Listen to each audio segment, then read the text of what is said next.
안녕하십니까? 러빙타임 새벽을 여는 예수묵상 시간입니다. 오늘의 예수묵상 범위는 에스겔 46장 13절로 24절 말씀입니다. 오늘도 이 말씀 속에서 하루를 살아가는 데 필요한 영적인 힘을 얻게 되기를 간절히 소원합니다. 먼저 본문 말씀을 읽도록 하겠습니다. 아침마다 일련되고 흠없는 어린 양 한 마리를 번제를 갖추어 나 여호와께 드리고 또 아침마다 그것과 함께 드릴 소제를 갖추되 곧 밀가루 6분의 1 해바와 기름 3분의 1 흰을 섞을 것이니 이는 영원한 규례로 삼아 항상 나 여호와께 드릴 소제라. 이같이 아침마다 그 어린 양과 밀가루와 기름을 준비하여 항상 드리는 번제물로 삼을지니라. 주 여호와께서 이같이 말씀하셨느니라. 군주가 만일 한 아들에게 선물을 준즉 그의 기업이 되어 그 자손에게 속하나니 이는 그 기업을 이어받음이오니와 군주가 만일 그 기업을 한 종에게 선물로 준즉 그 종에게 속하여 희년까지 이르고 그 후에는 군주에게로 돌아갈 것이니 군주의 기업은 그 아들이 이어받을 것임이라. 군주는 백성의 기업을 빼앗아 그 산업에서 쫓아내지 못할지니 군주가 자기 아들에게 기업으로 줄 것은 자기 산업으로만 할 것임이라. 백성이 각각 그 산업을 떠나 흩어지지 않게 할 것이니라. 그 후에 그가 나를 데리고 문곁 통행구를 통하여 북쪽을 향한 제사장의 거룩한 방에 들어가시니 그 방 뒤 서쪽에 한 처소가 있더라. 그가 내게 이르시되 이는 제사장이 속건제와 속죄제, 희생 제물을 삶으며 소제 제물을 구울 처소니 그들이 이 성물을 가지고 바깥들에 나가면 백성을 거룩하게 할까 함이니라. 하시고 나를 데리고 바깥들로 나가서 나를 뜰 네 구석을 지나가게 하시는데 본즉 그 뜰 매 구석에 또 뜰이 있는데 뜰의 네 구석 안에는 집이 있으니 길이는 40척이요 너비는 30척이라.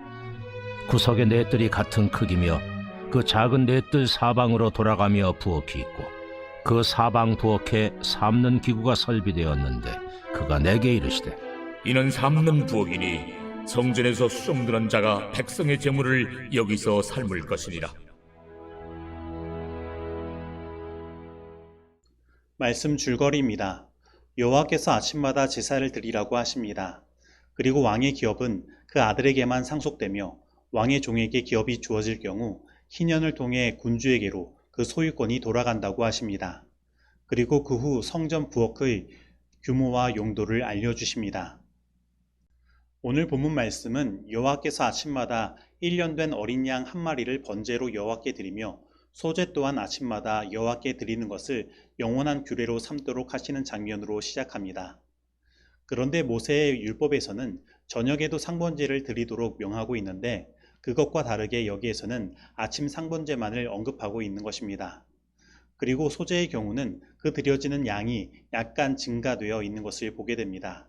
이것은 회복된 성전에서의 하나님께 드릴 상번제는 아침에 드려지는 것이 그 일의 대표성을 나타내기 때문에 저녁 상번제를 드리지 않았으며 소제의 분량이 늘어난 것은 저녁 상번제를 드리지 않기에 줄어든 것을 보충하기 위함이라고 몇몇 학자들이 말합니다. 그런데 분명한 것은 하나님께서는 하루 중 가장 첫 시간에 하나님께 예배하기를 원하고 계시다는 것입니다.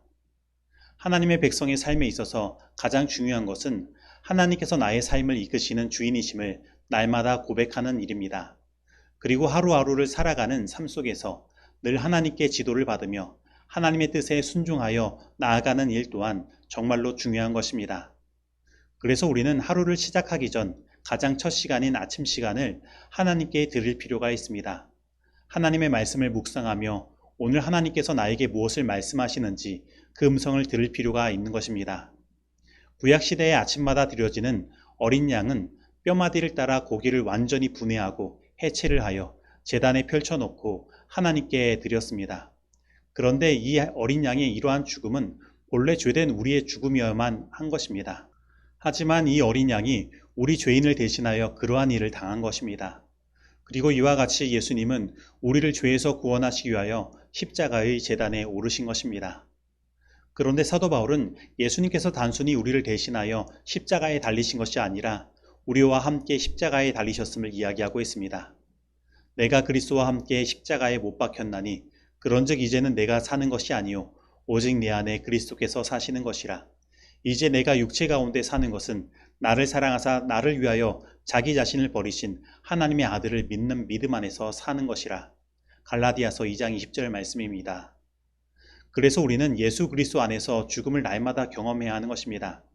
날마다 하나님의 말씀의 칼로 나의 모든 것이 분해되고 하나님 앞에 낱낱이 나를 보여야 하는 것입니다. 그러면 우리는 우리의 모든 죄를 성령의 불로 태우시는 하나님의 은혜를 경험하게 될 것입니다.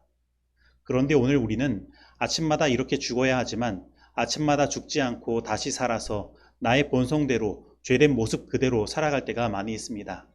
그리고 삶이 바쁘다는 핑계로 하나님께 아침마다 예배하지 못하는 일들이 많이 있는 것입니다. 바벨론의 포로기 때는 성전이 무너짐으로 그 일을 행하지 못했을 수도 있습니다. 그러나 구원받아 하나님께 새롭게 해주신 몸된 성전을 지닌 우리들은 하나님을 향하여 아침마다 드리는 참된 예배를 회복해야 하는 것입니다. 오늘 진정으로 하나님을 향한 참된 아침 예배가 우리 모두의 삶 속에 회복되어 우리의 매일의 삶이 나는 죽고 예수 그리스도로 사는 삶이 되기를 간절히 바랍니다. 그리고 오늘 본문의 두 번째 이야기는 하나님께서 주신 기업은 아무리 왕이라 할지라도 자기의 기업이 아닌 것을 뺏지 못하고 자신의 기업을 마음대로 남에게 주지 못하도록 하심을 말하고 있습니다. 그러나 혹 그 땅을 다른 사람에게 선물로 주었다면 희년이 되었을 때 다시 원래 주인에게로 회복될 수 있도록 하신 것입니다. 이것은 하나님의 백성들은 하나님께서 나에게 허락하신 기업에 만족하며 살고 욕심을 내서 살 필요가 없음을 이야기하는 것입니다. 왜냐하면 하나님께서 나의 필요를 채워주시는 분이시기 때문입니다. 그리고 더 나아가 우리는 다른 사람들에게 인색하게 행하며 살 필요가 없는 것입니다. 오늘 나에게 주어진 것보다 하나님께 더 많이 받았다면 그것을 어려운 이웃들에게 나눠줄 수 있는 마음의 여유가 필요한 것입니다. 그러나 우리는 이 죄악 세상이 만들어 놓은 틀에서 얼마나 다른 사람들과 경쟁하면서 그들을 이기려 하며 나의 욕심만을 채우려 하고 있습니까? 다른 사람과 비교하면서 내가 그 사람들과 같지 않음을 생각하며 얼마나 많은 스트레스를 받고 있습니까? 그렇다면 오늘 하나님께서 나의 주인 되심을 인정하고 하나님께서 나의 모든 필요를 채워주시는 분이심을 기억하게 되기를 바랍니다. 그래서 우리 모두가 서로를 위하며 이웃을 돌볼 수 있는 마음의 따뜻함을 가지게 되기를 소원합니다. 그리고 오늘 마지막 이야기는 제사장들에게 허락된 희생 제물을 삶고 구울, 부엌을 구별하도록 하시는 말씀입니다. 이것은 제사장들의 삶을 그 백성들에게 너무 드러나게 해서 그 구별됨이 훼손되지 않도록 하시기 위해 그 부엌을 따로 구별하신 것입니다. 만약에 제사장들의 모든 사생활이 드러나고 그들의 결점들이 모두 보인다면 백성들이 드릴 예배 속에서 하나님을 향한 거룩한 마음이 훼손될 가능성이 있는 것입니다. 그래서 하나님은 부엌의 공간을 따로 마련하심으로 제사장들의 삶을 가리우신 것입니다. 그렇다면 왜 하나님께서 회복하실 성전 이야기에 제사장들을 위한 부엌의 이야기를 하셨을까요?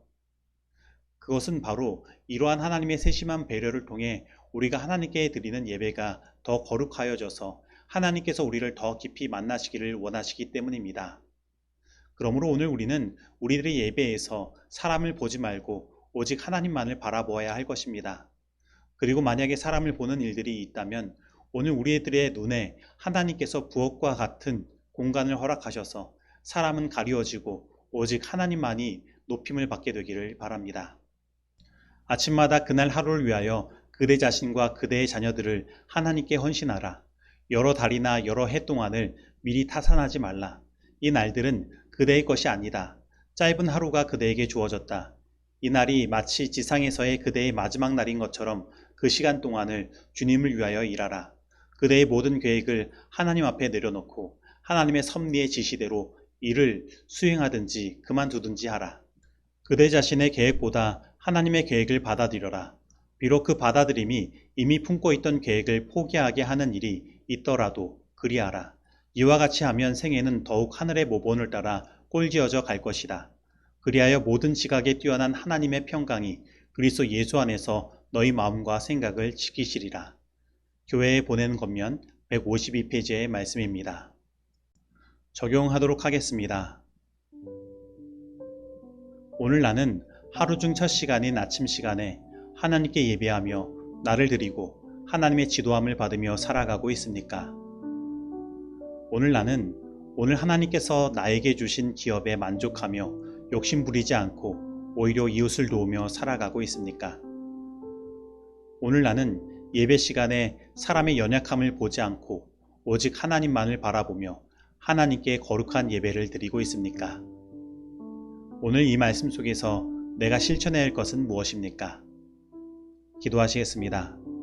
하나님 아버지, 오늘 하루를 시작하는 이 첫 시간을 하나님께 드리고 나를 주님의 말씀의 칼날에 맡기며 주님 앞에 나를 낱낱이 보여 주님께서 주시는 성령의 불로 나의 죄를 태우며 나는 죄에 대하여 죽고 예수 그리스도의 생명으로 사는 경험을 허락하시니 감사드립니다. 오늘 저희로 주님께서 말씀하신 대로 살아가게 하시고 주님께서 주시고 이끄시는 일에 만족하며 살게 하시며 욕심과 이기심이 나의 삶을 정복하지 않도록 나를 이끌어 주옵소서. 그리고 오늘 우리의 예배 속에서 사람의 연약함을 보는 것이 아니라 오직 우리를 구원하신 예수 그리스도를 바라보게 하시고 우리의 예배가 주님께 드리는 거룩한 예배가 되어 주님의 간합하심을 얻을 수 있도록 인도하여 주옵소서. 예수님의 이름으로 기도드립니다. 아멘.